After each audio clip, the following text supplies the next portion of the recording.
Australians love sugar. We can't get enough of it. Each of us consume more than 30 kilograms a year. But are we loving it to death? New explosive research says it's just as harmful and deadly as tobacco and alcohol. Peter Fitzsimons has taken the matter personally, very personally.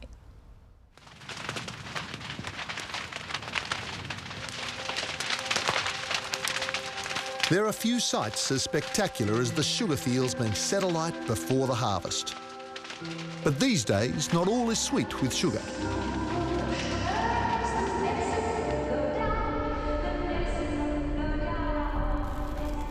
They know that when they add the sugar to the food, they know we buy more. This is a substance as addictive as nicotine, which is embedded in everything we consume. Growing up, I was firmly told the worst thing a spoonful of sugar on my cereal could give me was a toothache. But lately I've been wondering, did sugar also make me fat? Obesity is just one of the crimes that food's new bad guy, sugar, is being accused of. It gives us type 2 diabetes, it gives us heart disease, it gives us fatty liver disease, it encourages the growth of cancer. All of those things are the reason I call it a poison. At my flabbiest, I was 144 kilos heavy. A far cry from this young man. 3, 2, 1, go! This was me at my peak. Back then, I was playing rugby union for my country and was even nominally ranked as the third fittest person in Australia. But it's Fitzsimons who takes the points and the overall lead. Australia's greatest athlete, you're looking at him. Is that right? But here on holiday with my family in Africa a few months ago, I realised there was a lot more for my wife to cuddle than ever before. You'll love it, Dad. It's fantastic. And Charlie, when he says go, can I have a kiss? This. I was frankly worried the bungee cord would snap. 3, 2, 1, swing! In my holiday photos, it was obvious that the difference between me and the elephant beside me was only a few kilos and a red bandana. So there I was, New Year's Day, fat as a fool, getting no change from 144 kilos in the shade. Then I read this book, Sweet Poison. It has a very simple premise.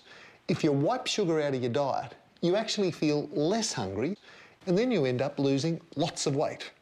Too easy, Campese. Where do I sign? David Gillespie, the author of Sweet Poison, was once fat too, weighing in at 122 kilograms. Since he stopped sugar, he's lost 40 kilos. This year it's sugar. A couple of years ago it was salt. Before that it was the Atkins diet. Before that again, I don't know what, the carbohydrate diet. I mean, why is this one any different to any other one? Because I'm not selling a diet. I'm not selling you some magic potion that you've got to go and buy or anything like that. Yes, there's a book about it, but I'll tell you what the book says. It says don't eat sugar. Done. David is a lawyer and says the evidence against sugar is compelling. Sugar damages us in multiple ways. The first way is that it's converted immediately to fat by our liver. I've got that part. But it's only a bad thing if we're eating vast quantities of the stuff. There's a much more insidious effect which it has, which is it interferes with two of our appetite control hormones, the hormones that tell us to stop eating everything.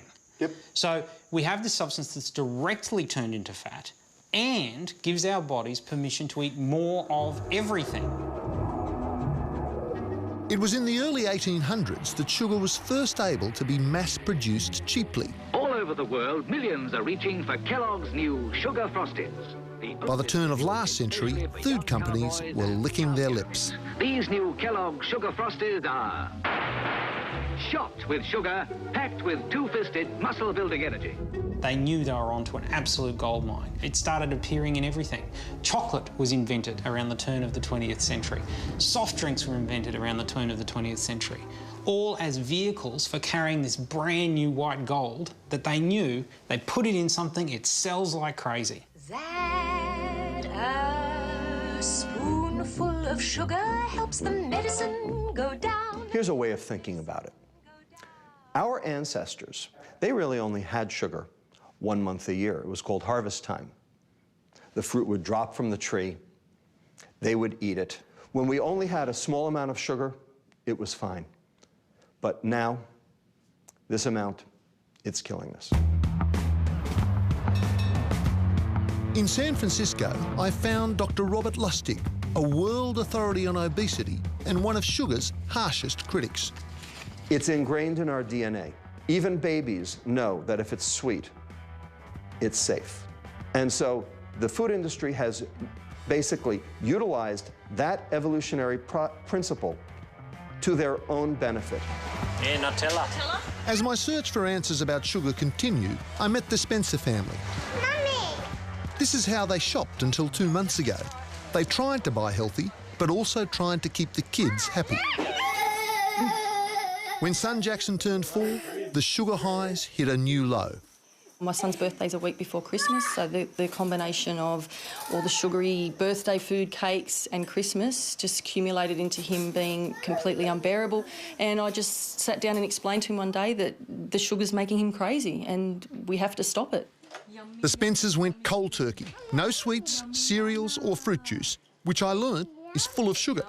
And after you cut sugar out of his diet, did you notice a gradual or an immediate change? It was pretty much immediate. His sleeping patterns, his routine came back into line again, and just a happier kid all round.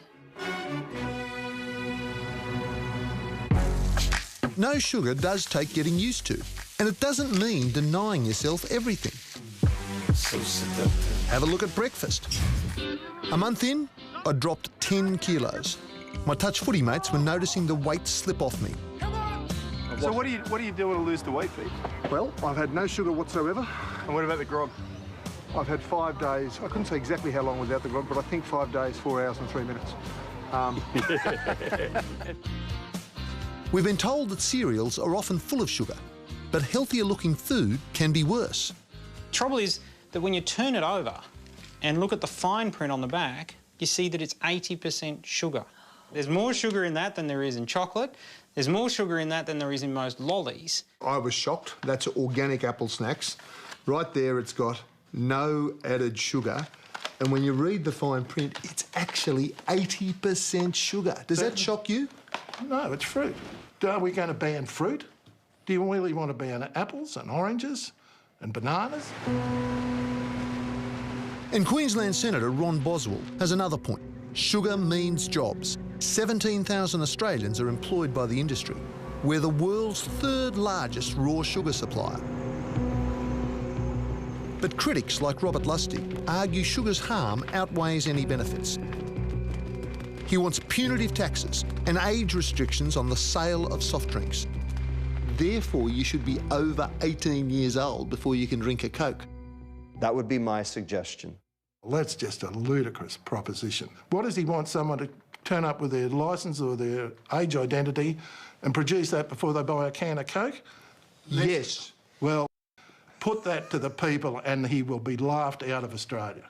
He's a passionate advocate of it. He is a scientist. He's gone through the research. His premise is that sugar is killing us. It's a natural product. Taken in moderation, it doesn't do anyone any harm. I need to open this city's eyes to what's going on. This is the stuff I've got to do to get people to pay attention.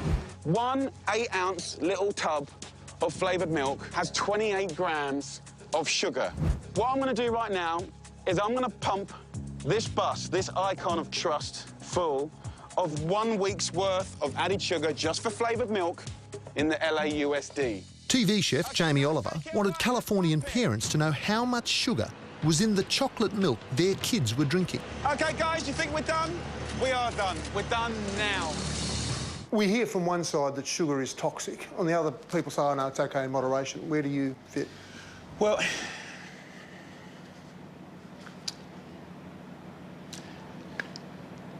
it's not tough at all, actually. Sweetness is joy. It's happiness. It's in our DNA to be drawn to sweet fruit, to honey. But the massive part of the problem is that there is sugar hidden in everything. Right. Whether it's flavoured milk, whether it's bread, whether it's spreads, whether it's sauces, whether it's all kinds of food additives. It's just laden in everything. And I think that's where the out-of-controlness gets. On a wet Wednesday night in the Oliver household, when you're on dinner, which I presume is most nights, do you feed your kids dessert with sugar? Twice a week. Yeah. Twice a week. I mean, they'll have fruit, fruit and yoghurt. Soft drink in the fridge? Never, ever. Flavoured milk? Never, ever. 7 glorious weeks without a spoonful of sugar, and my own decision to cut out sugar was put to the test again. I'd lost 13.5 kilos. It was like magic. And then I met this bloke. There's nothing magical about it. But for me, it's magic. I've been on the yo-yo diet for the last 25 years, 30 years, up and down and up and down, and I simply get rid of sugar, and it's just going down before my very eyes. Most people can sustain these kinds of diets for about 6 months, but by 12 months, they've gone back to their old eating habits.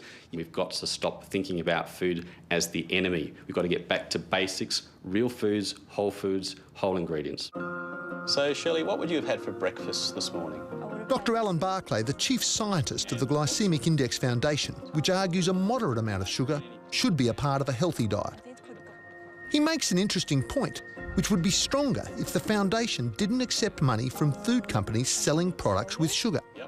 All I can say is that we endorse foods that have been tested according to their GI that meet strict nutrition criteria, and part of that endorsement process there is a licence fee to use the logo on foods that meet our nutrition. That's the very long answer. The bottom line is that we the people, and I'm one of them, we don't know. We don't I think we've answered that question, Peter. All right, I don't think we have. Last week, 128.3. Let's go. This week, survey says 126.8. Well done, Peter. Does it surprise you? No joke, 8 weeks ago, I stopped all processed foods, all sugar, and I'm dropped 17 kilos. Does that surprise you? No, not at all. How am I looking? You look good. If I was a woman, I would. Here we go, the moment of truth on the scales of justice.